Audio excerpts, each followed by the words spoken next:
Chapitre 6. L'institution. Janvier. La douleur occasionnée par l'injection finit par s'estomper. Ewilan reprit lentement ses esprits. Elle avait eu l'impression que ses veines transportaient du métal en fusion, qu'elle s'embrasait de l'intérieur. Outre cette atroce souffrance, la drogue avait déconnecté ses muscles de sa volonté, ce qui était préférable, sans quoi elle se serait déchiquetée avec ses ongles et ses dents tant elle avait mal. Dès qu'elle sentit ses forces revenir, elle tenta de se glisser dans l'imagination. Elle ne se faisait guère d'illusions. Un peu plus tôt, elle avait réussi à contacter Salim parce que le lien qui les unissait était si fort que la communication requérait un minimum de pouvoir. Elle avait été incapable de dessiner. Cette fois-ci, ce fut pire. Impossible de parler à Salim. Impossible même de s'approcher des spires. Elle était comme amputée d'une partie de son esprit. Cette découverte l'accabla. Elle se trouvait en danger, certes, mais son malaise était plus profond. L'art du dessin était indissociable de sa vie, de son être le plus intime. Elle préférait presque la douleur qu'elle venait d'endurer au vide qui résonnait actuellement dans sa tête.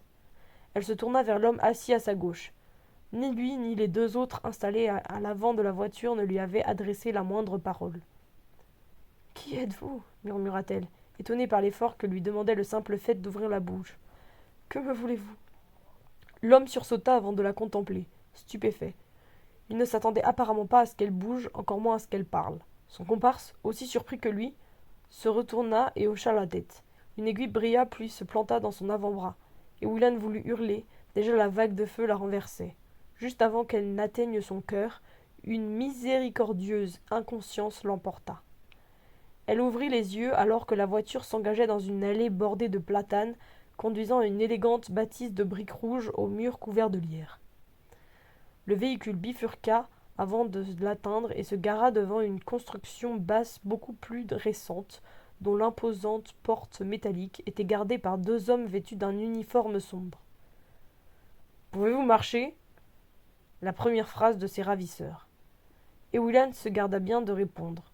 Ses jambes étaient de coton, ses bras sans force, et le souvenir du liquide brûlant dans ses veines l'emplissait de terreur. Elle n'avait en outre aucune raison de faciliter la tâche à ces individus. Celui qui avait effectué le trajet à ses côtés sortit du véhicule et s'adressa à l'un des gardes qui disparut à l'intérieur. Ewilan envisagea pendant une folle seconde de s'enfuir en courant. Elle dut renoncer à cette idée. L'aurait-on laissée seule, elle aurait été incapable d'effectuer 3 pas sans s'effondrer. Et elle n'était pas seule. Le garde revint bientôt, accompagné d'un homme en blouse blanche, poussant un fauteuil roulant qu'il rangea près de la voiture. Il ouvrit la portière, se saisit d'Ewilan comme si elle ne pesait rien, et l'installa sur le fauteuil où il l'attacha avec des sangles. La jeune fille flottait dans un état second.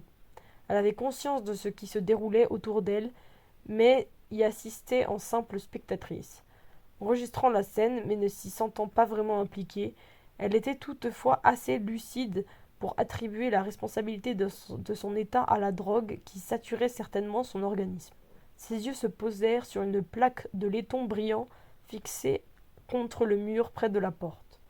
Laboratoire de recherche en PP, PES et PK. Où diable avait-elle déjà vu ces initiales et que signifiait-il ? Elle avait du mal à mobiliser ses facultés. Sa mémoire avait dératé. Elle éprouvait l'envie irrésistible de s'abandonner, de ne plus réfléchir. Elle lutta, son indomptable volonté combattant son engourdissement jusqu'à ce que le souvenir s'impose enfin.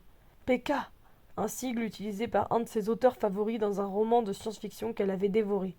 PK, psychokinésie, pouvoir de la pensée sur la matière. Le reste coulait de source, laboratoire de recherche en phénomènes paranormaux, ces phénomènes se divisant en perception extrasensorielle et psychokinésie. La raison d'Ewilan vacilla.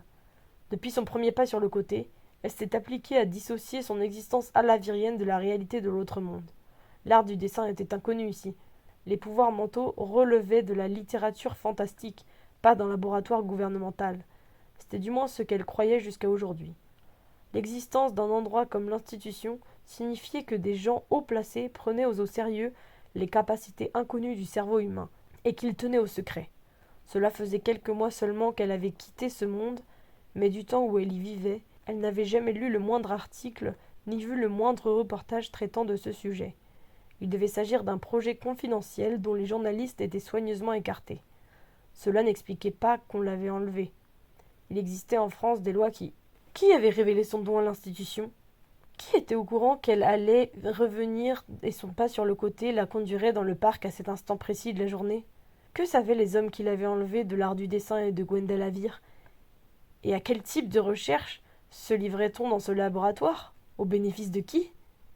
Les questions s'entrechoquaient dans son esprit alors que l'individu en blanc poussait son fauteuil à l'intérieur de la bâtisse. Un large couloir aux murs et au sol carrelé de blanc, un hall immense, un bureau derrière lequel 2 femmes s'affairaient sans daigner lever la tête, de nouveau un couloir, des hommes vêtus de blouses se croisant sans un mot, des intersections, puis une porte métallique, l'ensemble baignant dans une lumière crue légèrement bleutée, évoquant irrésistiblement un hôpital.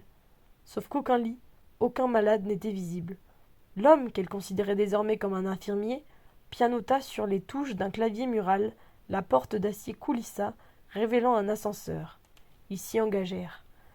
Les boutons indiquaient 4 niveaux sous le rez-de-chaussée du laboratoire. L'infirmier appuya sur le 4e. Et Willan avait renoncé à chercher des réponses. Les questions étaient trop nombreuses, trop complexes, faisaient intervenir trop de paramètres et surtout elle était fatiguée. Si fatiguée. Elle observa son gardien.